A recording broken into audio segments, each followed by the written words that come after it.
This conference will now be recorded. Hi everyone, welcome to Isha Training Solutions Demo 2 session.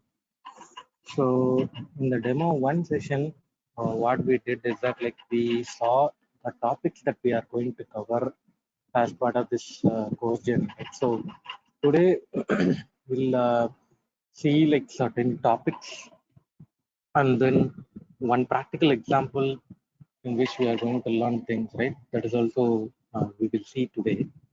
Uh, so we'll see the introduction part, the performance engineering introduction part we will see, and then one practical example uh, your thread dump analysis, okay, like that we will see today. Okay, I hope everybody able to see my screen, and my voice is also audible to everyone. Okay, so performance engineering introduction to performance. So it is very simple. You need to have the optimization understanding of the process. Okay, it may be you are doing something in your design phase itself, or you are doing something in your development phase, or you are trying to do something in your testing phase, or you are trying to do something in your post deployment phase. So all the level of performance engineering can be done. Okay, you can do. So there are times during the design phase, the architectural design phase itself, as a performance engineer, we can contribute saying like in this place, if you are doing something little different, you have a little more optimized thing will be there. Instead of touching your nose around the head, you try to touch your nose directly so that you can do certain things reasonably good. In that way, you, as a performance engineer, you can provide suggestion. Performance engineering activity, it is starting from right from the design phase itself. Okay, say like even in the development phase, what is the development phase? Say like I am a early developer, fresher developer. What my intention would be, my intention would be like functionally that application should work. That's the maximum intention that I'll have. So what will I do? I will go do some Google and then take the code, modify something, make it deployed, it is working. That's all. That is what my intention always, because I'm a early developer, right? I'm just learning things. My intention would not be like optimized code, very less resource utilized code, or very minimum line of code, maximum functionality, like that and all. I will not think it, right? Because this is not the time for me to think about those things. Correct or not? Because my intention is only to make the functionality work. My intention is only to make the functionality work. So in that case, I will not think about I will not think about whether code is optimized, duplicate code is there or what, redundancy is happening or what, resource utilization high or what, like that and all. I will not think. So in that case only performance engineering comes into the picture. Performance engineer's activity comes into the picture.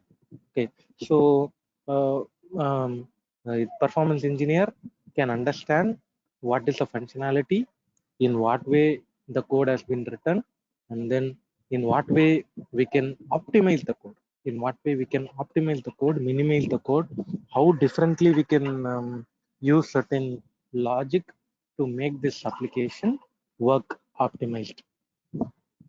Actually what happened very long back, okay, my friend who is also a performance engineer, okay, so what happened, they are invited to one organization where the organization did a revamp of their code, okay, their application, that is a banking application.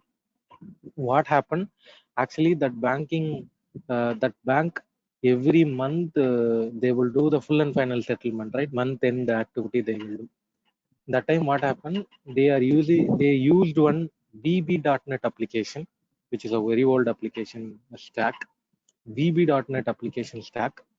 When they did the full and final settlement, that VB.NET code will run for 4 days, to complete the activity, month end activity. Okay, 4 days it will go. What they thought is that, like, instead of working in VB.NET, we can upgrade to a latest version of the .NET. That is how the banking customer felt. So what they did is that, like, they asked the same developer who worked for that organization, right? They asked that same developer to upskill themselves to ASP.NET, and then they asked them to do the development for the new application. Actually, those VB.NET developers, they upskilled themselves, and then they completed that application, ASP.NET application. Even then, there is not much of improvement in the application. Still, it took close to 4 days only.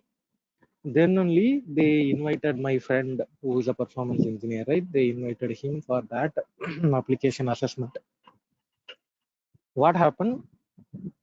Actually, those developer, they googled, okay, they googled, like, what is for loop equivalent available in VB.NET to ASP.NET, what is while loop available in VB.NET and ASP.NET, like that.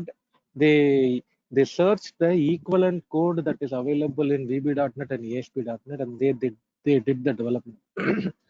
What happened? Actually, they did not use the core capability of ASP.NET itself. There is a core capability of ASP.NET is there, right? They did not use that. So because of that reason only, that application still took 4 days, because they used the apple to apple logic of what was there in VB.NET, and then they implemented the same in ASP.NET. Actually, my friend, they went and then they actually used the core capability of ASP.NET, and then the time reduced to 4 hours. From 4 days to 4 hours. So that is what this is also something like example. When developer is actually missing something, the optimized logic or the core capability, or they are not experienced enough to use the latest logic. So in that case, performance engineering comes into the picture. Similarly, testing phase. So what nowadays the performance testers are doing, they only do load testing. That's all. Okay. If I ask the question to the performance testers, those who are available in this forum, okay, guys, why we are doing soak testing? Anybody can say soak testing? Why we are doing?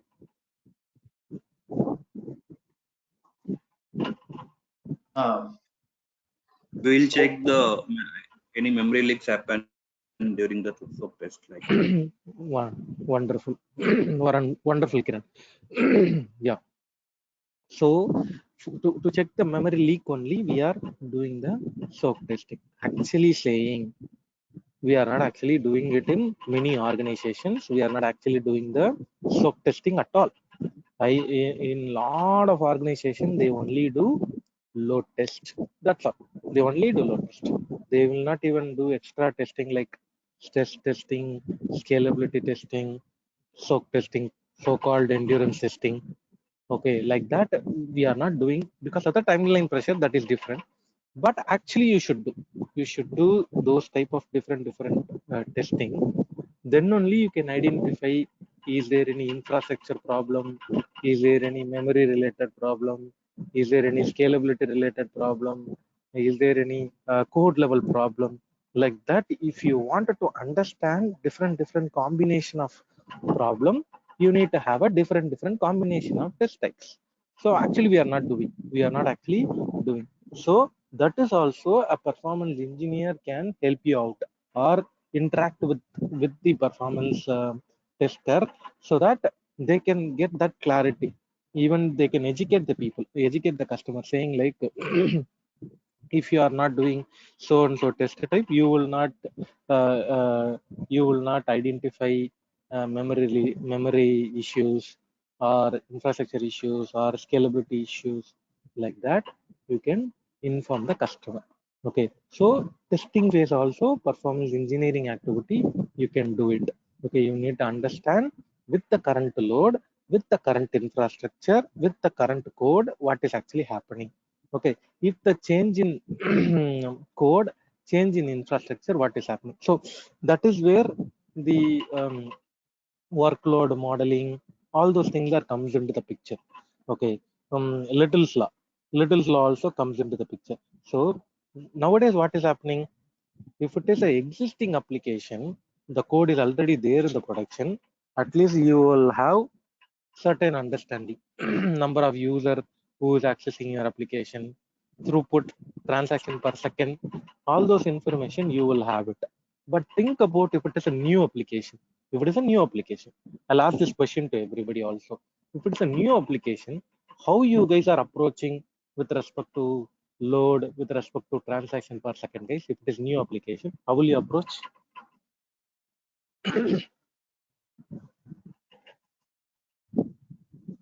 What was the question? No, if it is a new application, as a performance tester, how will you define your workload? How will you define number of concurrent user or transaction per second? How will you define like that if it is a new application?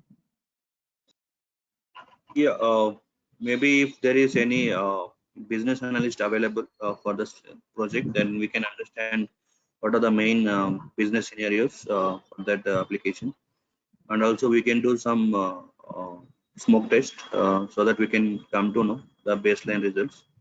Slowly, we can increase the number of users for the load. Yeah, we can check the application like at what load level means the application break. We can find out the breakpoint of that application. Okay. All the way, whatever you mentioned, it is all something that you are doing by trial and error. Correct or not? Everything is actually trial and error, whatever you mentioned. So there is a word that I can use it as assumptions. There is an assumption. You are doing certain assumption, saying like it will work for so and so concurrent user, so and so transaction per second, like that. You are doing certain assumptions. Okay. So making sure those assumptions are working fine. Making sure those assumptions are working fine, you have to do the line of items, whatever you mentioned, right? You need to do smoke test, you need to do baseline understanding, like that. So all these are also important. Okay, all these are also important for the uh, performance engineering level activity during the testing phase. Okay, you need to have that understanding. Okay, if my number of user, the formula is straightforward, right? Number of user equal to transaction per second into response time plus think time plus spacing. That is a Little's law formula, right? So when you are substituting these value, whatever you mentioned, right, you do smoke testing and then you will understand your transaction response time, you will understand think time, you will understand pacing, you will understand, and remaining value you will identify. So these are the things actually many are not doing. Many are not doing. They literally do assumption. Say like, boss, run with 500 user, run with 1,000 user, run with 2,000 user, without having any logic behind why they came up to that number. So if they are going on with certain assumptions, say like suddenly somebody is coming and saying like 5,000 user you have to test it. The tester also will not realize why that guy told 5,000, why that fancy number came. Without knowing that, they will do the testing. Without knowing that 5,000 user load is unable to handle by the current infrastructure. The response time will come 26 seconds, 28 seconds, like that. What tester will do, they will submit that 26 seconds, 28-second number to customer. What customer will say, you did a wrong testing, you don't know how to do testing or what, why this response time and all coming like 26 seconds and 28 seconds and all. When I did the stopwatch, it came only 3 seconds, 4 seconds only. In your script it is coming like 26 seconds, 28 seconds. You are not doing right testing, go. That is what usual things that are happening in many of the organizations. First of all, you should start from the scratch with the proper understanding why that concurrent user, why that transaction per second we used. If you are using a proper load proper transaction per second in a proper infrastructure, that time only you will get proper response time. If anything wrong in this activity, heavy load that you are trying to give, heavy traffic that you are trying to create, with the low level infrastructure, definitely your response time or error that will get increased. So all these are logical understanding, right? So that way also performance engineering can be used. Performance engineering concept can be used. Performance engineer activity is actually available over there also. So that is one part. And in the post deployment phase, post deployment phase is nothing but your production monitoring. Okay, in production also, with the production log, the performance engineer can analyze certain things. Okay, they can optimize certain things in the application. Okay, so so what we do, it may be some 6 years or 8 years before, there is one application which is a customer care application. Okay, so the end user will call the customer care, and then they will report certain issue. They will try to resolve through online. If it is not working, they'll create ticket. That is the usual customer care portal activity, right? So as a performance engineer, what we usually do, those calls are recorded ones, right? Those whatever you are discussing with the customer care executive, right? Those are actually recorded calls. So what we usually do, we'll take those discussion calls, and then we will hear at what point of time the customer care agent is actually spending more time with the customer. At what point of time? Say like I'll throw an example. Say like you are giving a telephone number detail to the customer care agent. The customer care agent should do a search and then identify your address detail. Okay, do a search and then they have to identify your address detail. It will take some time, right? It will take some time in pulling the details about you. I don't know how many of them faced this situation in your real life. That time, what customer care agent will say, guys, to you? Please hold on for a second. I'm going to pull your information. Please hold it. I'll put you in hold. That is how they'll say, right? That is how they'll say. Why? Because if your application is very, very slow, that time it is taking more time for the customer care agent to pull the information. In those time, they are making you to hold for some time. So those are all the business cases. We usually hear the calls, the discussion happen between the customer care agent and the end user. We provide a suggestion. As a performance engineer, we provide a suggestion to the design team saying like, in these places and all, the customer is actually spending too much of a time with the customer care agent. Those screens and all, we need to do optimization. Any business optimization that can be done. So these are all the cases, right? So as a performance engineer, post deployment also you can do certain activity like how your application used, how end users are reacting, how your infrastructure is actually working, how your load is actually realized, how your traffic is actually coming to the system which is equally distributed or what, whether I need to do something in the production servers or what. Is it working currently fine? Is it currently it will work for my future load also? Like that, I can do certain understanding in the post deployment phase also. As a performance engineer, I can do a activity after the post deployment also. So these are something like performance engineering is going to happen. All these places, performance engineering is going to happen. As a performance engineer, you should be aware like these are the different phases, different activities that I'm going to do. That is how performance engineer role is actually. Okay, I'll take a pause here. Anybody have any question? Please ask your question, guys. Please.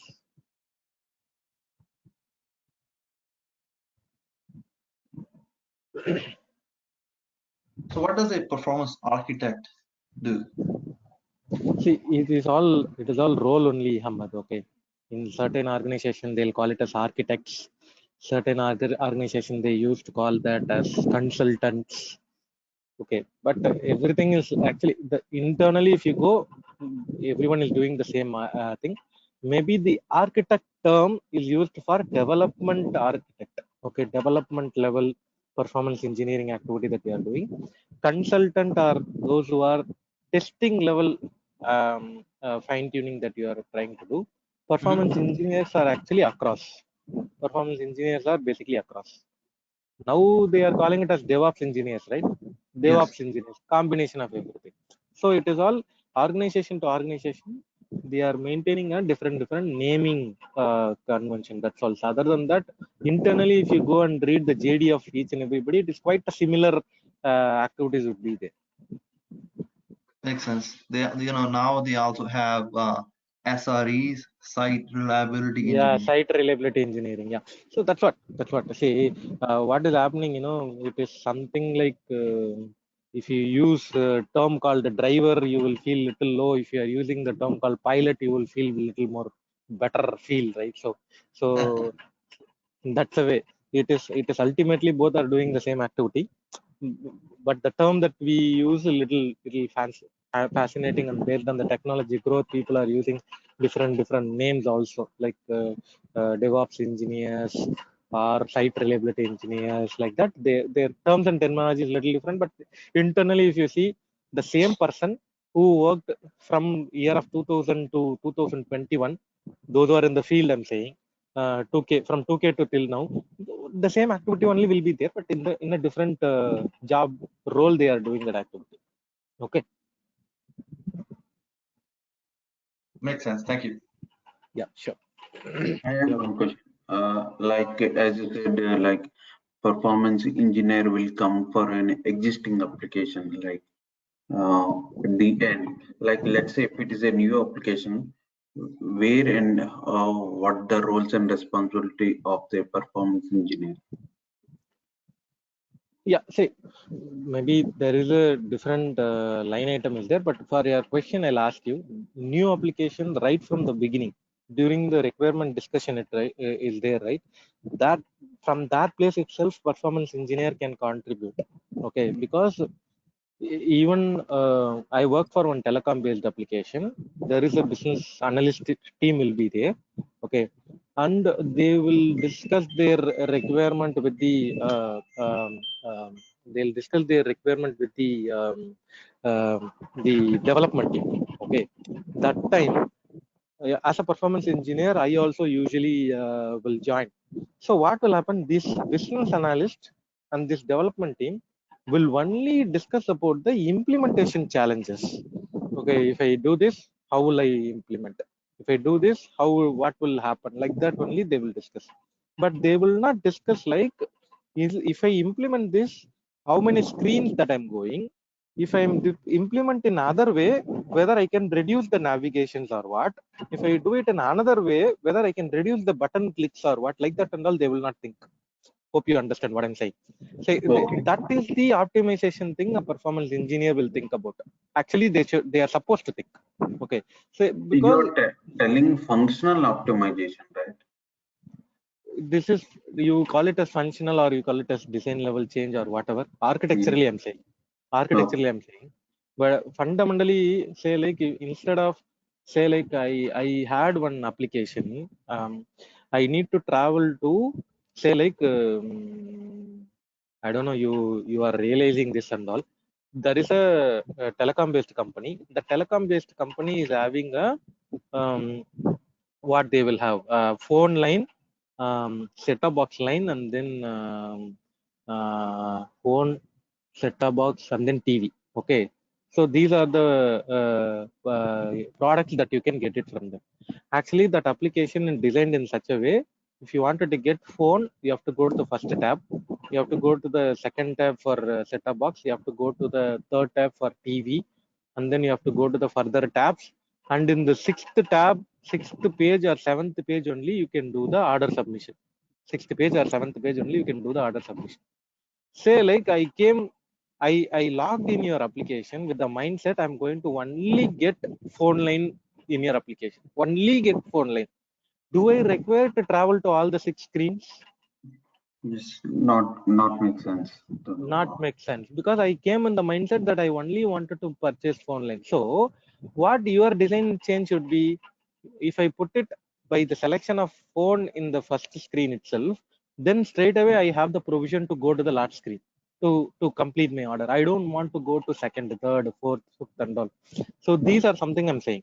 It is a, No, you can call it as performance, user experience, accessibility, usability, in whatever the term that we are using. Ultimately, I wanted to optimize something in my application. Okay. yeah, got it now. Yeah, sure. So these are something like each and every layer that you can contribute. You can contribute and then optimize things.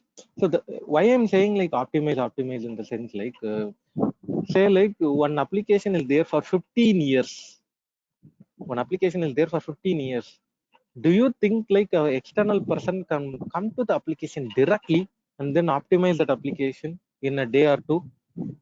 That is not at all possible, because it is that the code is there for 15 years means look at the way the weightage of the code. Weightage of the code will be very, very heavy. So that is the reason if you are starting from the scratch, the task is easy. But if you are doing it in the end, the task is really, really tough. That's the reason this performance engineering task should be start early in the cycle, very, very early in the release, so that you can avoid the spending, because it can be done in the post stage also, but the amount of money that you are going to spend will be very, very heavy, because that requires more time, more knowledge, more skilled person, like that it is all required, right? So in that way only performance engineering activity is very, very critical, very, very critical in the milestone. Hope you guys are understanding it. So I'll show an example. I have a question. Hello. Yeah, please, Mitran. Yeah.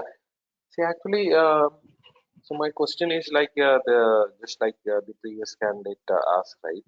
So initial phase, for example, most of the project, the performance overhead is let's say in the code, right? So for example, how the performance engineer can know that much uh, detail about the code? Is it so the developer is supposed to know about what is the uh, best way to write a code? So how the performance of, for example, let's say if it's a big data project or something, okay, instead of an application, right? Front-end application. So how a performance engineer is supposed to know all the best practices to advise the team before starting Yeah. the project?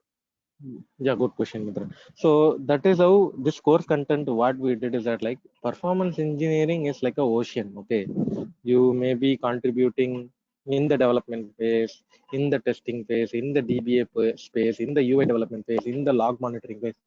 Like that, this performance engineer can contribute in all the spaces. Okay, and in the first day itself, you cannot be a complete performance engineer. If you are thinking in that way, that will never happen. So there should be a starting point. Say like currently where you are strong. Say like you are strong in performance testing means from there you start your learning, and then you spread your knowledge across the layer.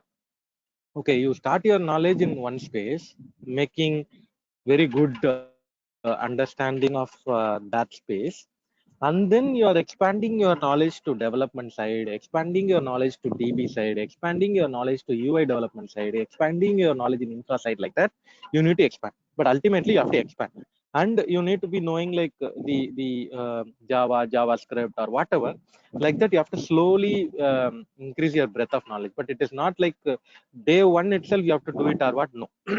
Anyways, in our course content also I'm going to tell you how you can do recommendation instead of optimizing it. Okay, you are not going to write the code and all, but you can propose that. You can say like, this is a place, there is a problem that is coming. I used so called tools, profiling tools I used, static monitoring tools I used, APM tool I used. um, in these tools it is providing so and so problem statement. Can you take a look? Can you take a look and then you do your optimization? Like that also you can provide recommendations. If you are knowing that, and you can also do the optimization, that is actually a value add. That is a complete performance engineer. Complete performance engineer can do that as well. Or if you are not aware of that space, you can provide recommendation saying like this can be optimized, this can be resolved. Like that you can provide your optimization strategy also. Clear, Mitra? Yeah. So I just opened Eclipse program. Okay, so this is just an example. We are going to see a little more differently during our course journey, but just I wanted to share this information. So if you are going to your Java JDK bin folder, inside that, if you are opening JVisual VM,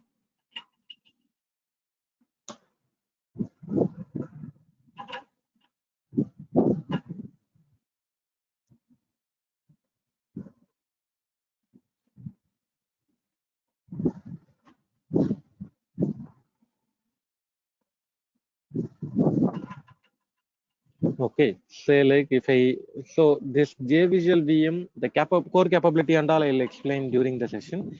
For now, I'll tell you like this JVisual VM is capable of identifying the JVM that are running in your machine. That is a core capability. Say like Eclipse is running on a JVM. That is the reason it is automatically detecting. Say like if I execute a program in Eclipse, if I execute a program in Eclipse, that program also will be executing in a JVM only, right? So usual Java program will run on JVM. That is the understanding. So you can see that program is also detected here. That program is also detected here. So if I double click that, I wanted to monitor the Java program. I wanted to monitor the Java program. Say like this program, it is monitored currently by JVisual VM. If I wanted to go to the monitor tab, it is showing me the CPU usage, memory usage, class level usage, thread level usage, all those usage level patterns that are available in this screen. Okay, I wanted to understand whether my Java program is optimally written. Optimally written in the sense like what? It is not consuming too much of a CPU, too much of a memory or what? Or I can straight away go to the threads tab. Okay, I can go to the threads tab. Look at the way it is, what are all the threads that are running in this machine, in this JVM, and then it is also detecting a deadlock detected. The tool is actually saying deadlock detected. So this is a problem. This is a problem statement. So what you are doing, there is a program that you are running. In that program, the developer would have done a mistake. He did some logical mistake, and that leads to a deadlock. Deadlock. It is unable to come out of the loop at all. That deadlock is there. This tool is actually identifying a deadlock also. Say like if it is not detecting also, you can see there are two threads that are available which are in the monitor status. Okay, which are in the monitor status. Monitor status is nothing but your blocked status. That those threads are there in the blocked status. Okay, so what you are doing, you are going to take a thread dump. There is an option in this tool to take the thread dump. Okay, so usually traditionally I'm saying where there is a problem, we do heap dump analysis or thread dump analysis. So for now, what I did, I took a thread dump. Thread dump means what? You can do a snapshot of the threads that are running at that moment. Snapshot of the threads that are running at that moment. Okay, why we are taking thread dump? Say like in my application there is a problem. My application is slow, my application is hanging, my application is crashing, my application is spinning, my application is having a problem.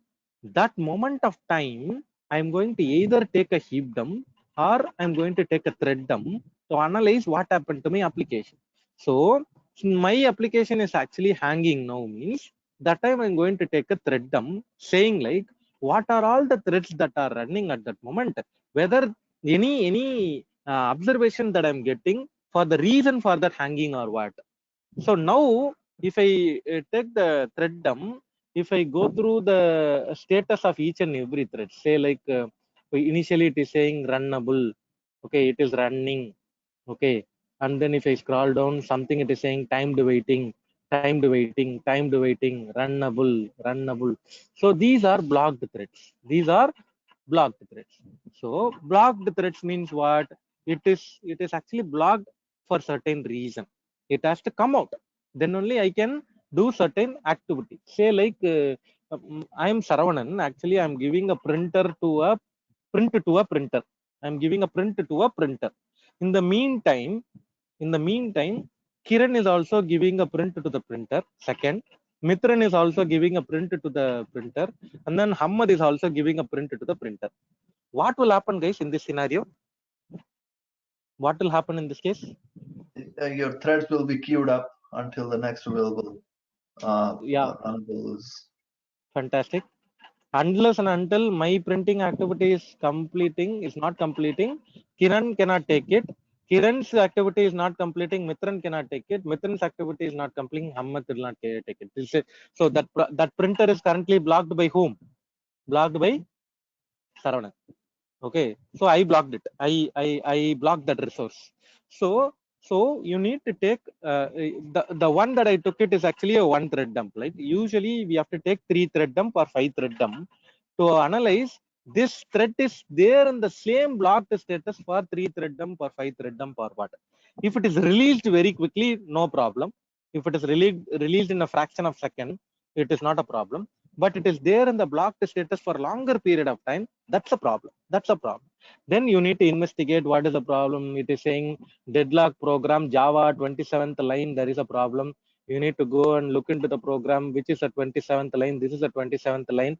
So you need to say like, what is the problem statement? So this is how you are doing a thread dump analysis. So this is just an example, guys. For the demo purpose, I wanted to show this to you people.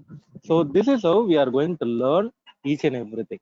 Your thread dump analysis, your heap dump analysis, your garbage analysis, even your client-side performance, database performance, like that. We are going to see each and everything, guys. Each and everything we are going to see in this way.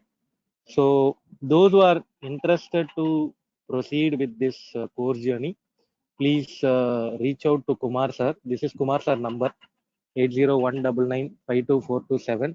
80199524227. I'll ping this number in the chat. You guys can take it. Okay. Please append plus 91 in before to that. Okay. So 80199524227. You can reach out to Kumar sir. Any further information. And it is a weekday session, Monday to Friday weekday session. The time slot is the same time slot, whatever we are currently having, right? The same time slot, and each and every session will be actually recorded, and we will upload that recorded video into a YouTube playlist URL. That is a lifetime access. You will get a lifetime access for those videos, and it is 25 plus hours session. 25 plus hours session. So probably we gave the second demo also for our learners for assessors or get to the comfort zone. So probably from tomorrow we'll start our day one. Okay, that is how we are planning. We'll communicate the same in the WhatsApp group also. So those who are interested, please reach out to Kumar sir 801995247. Okay. If you do not have further question, we can wrap up for the demo session. Thanks everyone for giving me this opportunity. Hello. Yeah, please. Yeah, I mean, these videos are available in the Google Drive. I mean, for lifetime access. Not Google Drive, YouTube playlist. YouTube playlist means everybody will access. No. It is a private permission given to you. Okay. Yeah. Okay. And, I have one more last question. I mean, general question. People are asking performance engineering are calling about advanced testers. If some SLSR will crash and some SLSR not met. Example. Generally API call they're expecting 1 or 2 seconds. SLSR not met. Product manager or some interviews are asking if SLS are not met, your approach what is your approach, first approach? I mean, the going for application logs or DB logs or infra logs. Where is your first approach? I mean, this is any specific answer, or we'll monitor all one by one? We need to see that, Sarvana. This is one question.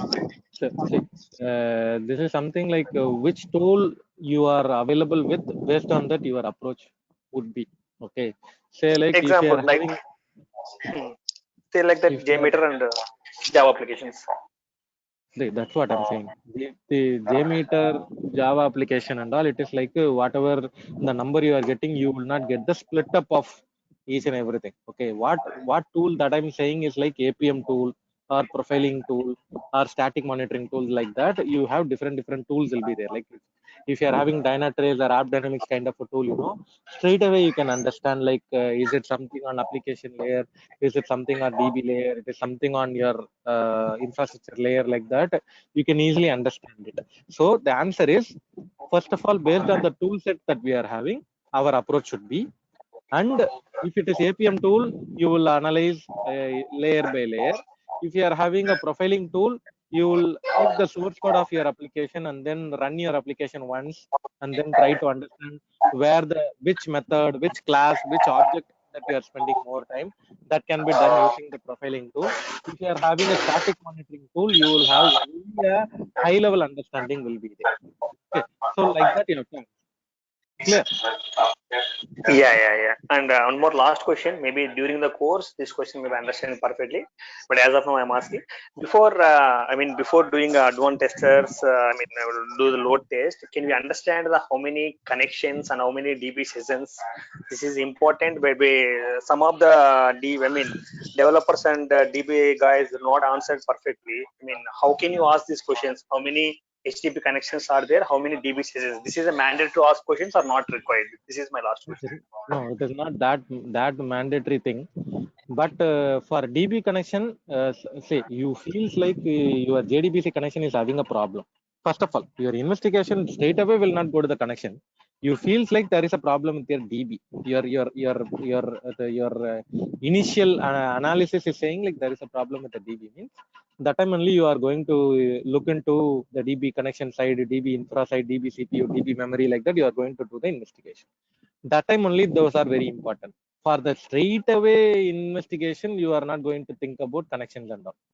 Okay, once you are confirming or your initial analysis is saying like there is a problem with the DB, that time only you have to think about all these things. Okay.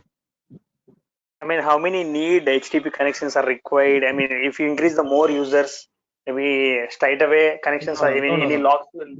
No, that is what I'm saying. During our course journey, we will understand this. Increasing something is not the solution. Increasing something is something that you are delaying the problem statement. That is what usually. Okay, increasing anything will not resolve your problem. Increasing something, it is going to delay your problem. Only you need to go to the root level problem, and then if you analyze and then resolve it only, it is going to resolve it. All the way increasing some, say like increasing the RAM itself is not a final solution. Increasing the hard disk itself is not the final solution. It is like delaying the problem. So we will see that in the course journey, Selva. Okay. Okay, maybe in the course journey we understand this all things. Yeah. Okay, You will get it. Yeah. Okay. Thank you. Sure. So with this, probably we'll wrap up for today's session. Thanks for joining. Thanks for giving me this opportunity for share my experience, share my knowledge with you people. I hope we all will travel in this course journey. I expect everybody to be available in the day one session. Thanks for joining and have a nice day. Bye bye. Thank you. Have a good day. Thank you. Bye.